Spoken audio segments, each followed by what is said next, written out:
Bonjour à tous, dans cette vidéo je vous propose de comprendre ce que sont les versions de processus et l'étalonnage de caméra présents dans Lightroom. Commençons.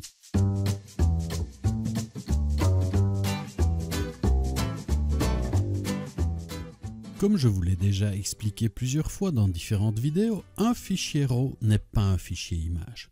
Ce sont juste des données d'intensité lumineuse, plus des informations sur l'appareil, l'objectif utilisé, etc.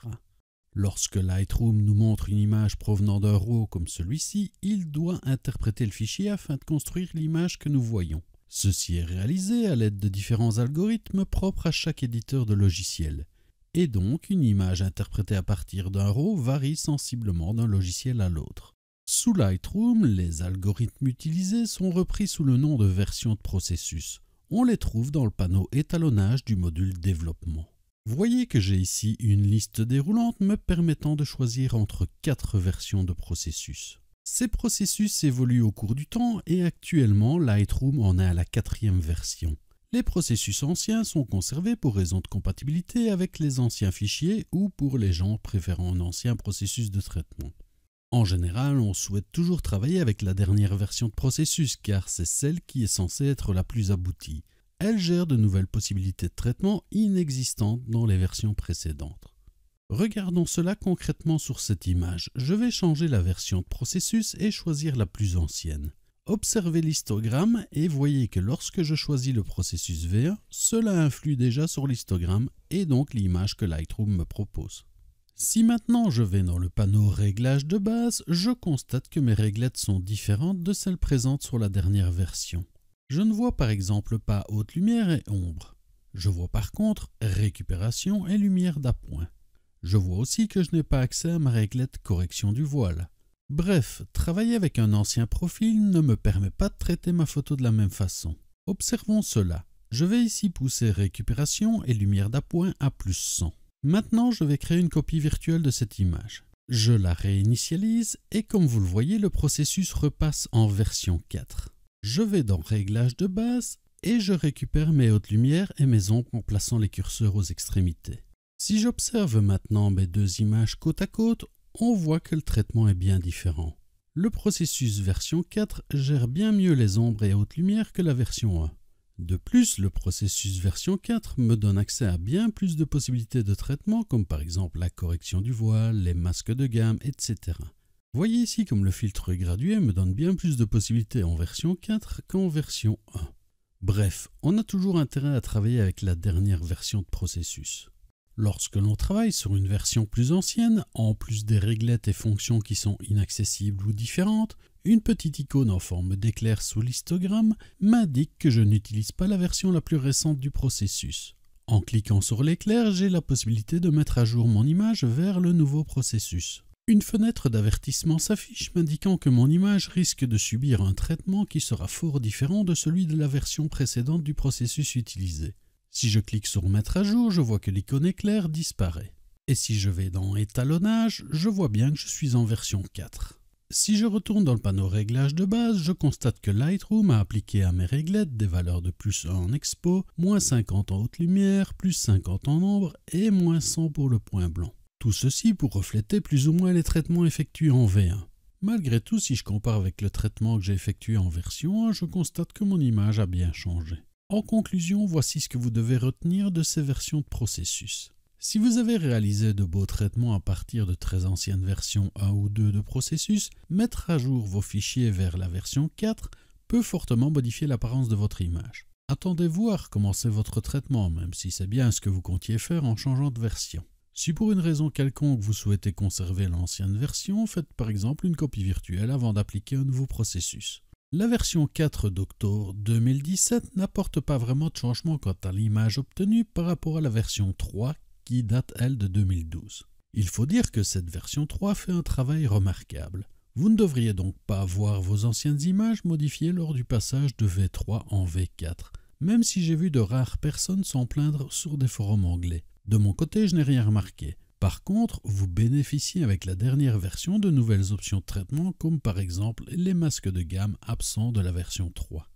Chose amusante, si je mets mon image en version 3 et que je commence à modifier des paramètres de base, Lightroom me l'a converti automatiquement en version 4. Adobe indique d'ailleurs sur son site que toutes les images de la version 3 seront automatiquement mises à niveau vers la version 4 si aucun réglage de type masquage automatique ne leur a été appliqué. Les nouvelles images importées sont évidemment associées au nouveau processus version 4. Enfin, travailler en RAW vous permet de bénéficier des nouvelles technologies à venir qui seront incluses dans les prochains processus, et donc possiblement d'améliorer le rendu d'anciennes images dans le futur. Voilà encore une bonne raison de travailler en RAW. Repartons de notre image initiale et observons à présent les autres glissières présentes dans le panneau étalonnage. Commençons par celles présentes dans les sections rouge primaire, vert primaire et bleu primaire. Comme vous le voyez, il y en a deux par section, une agissant sur la teinte et l'autre sur la saturation. À quoi cela peut-il bien servir? Avant de répondre, remarquez que lorsque je déplace ma souris sur l'image, vous voyez apparaître sous l'histogramme des valeurs de pourcentage RVB. Ceci m'indique que chaque pixel de mon image est représenté par un pourcentage de rouge, de vert et de bleu. Les valeurs RVB obtenues dépendent de l'algorithme de dématrissage utilisé par le logiciel de traitement employé et de la caméra utilisée. En outre, Lightroom connaît un nombre considérable de caméras et applique donc pour chacune d'entre elles un algorithme qui va retranscrire au mieux les couleurs. À chaque image est alors associé un profil d'entrée par défaut qui indique au processus de dématrissage comment retranscrire les couleurs à partir des données brutes du fichier RAW. Ce profil par défaut, qui était Adobe Standard, était visible à cet endroit dans le panneau étalonnage. Autant dire que peu de gens y prêtaient attention ou en connaissaient même l'existence. À présent, le nouveau profil par défaut est Adobe Couleur. On le trouve dans le panneau Réglages de base. Il faut savoir que depuis avril, Adobe a complètement modifié cette gestion de profil et nous verrons cela en détail dans la prochaine vidéo afin de ne pas alourdir celle-ci. Retenez juste pour l'instant que toutes nos images RAW, une fois dématrissées, sont associées à un profil par défaut. Or, il peut arriver que nous ne sommes pas contents du rendu des couleurs que nous voyons à l'écran. Pour mieux visualiser ce qui va suivre, je vais ici récupérer mes hautes lumières et mes ombres. Ensuite, si je retourne dans le panneau étalonnage, je peux utiliser les réglettes afin de modifier les teintes et ou proportions de rouge, de vert et de bleu de chaque point image en agissant sur le curseur correspondant. Faites toutefois bien attention que ceci n'a rien à voir avec par exemple les réglettes du panneau TSL. Ici, je le répète, on modifie la couleur de tous les points de l'image comme on peut le voir si par exemple je joue sur la saturation des verts. Voyez que toute l'image est affectée, aussi bien le ciel que l'herbe subissent l'effet du curseur. Tandis que si je fais cette même opération dans le panneau TSL, cela n'affecte que les points étant verts. Après cet avertissement, voyons l'utilité des glissières présentes dans le panneau étalonnage. Celles-ci sont utilisées par certains photographes qui trouvent par exemple que leurs images sont systématiquement trop saturées en bleu.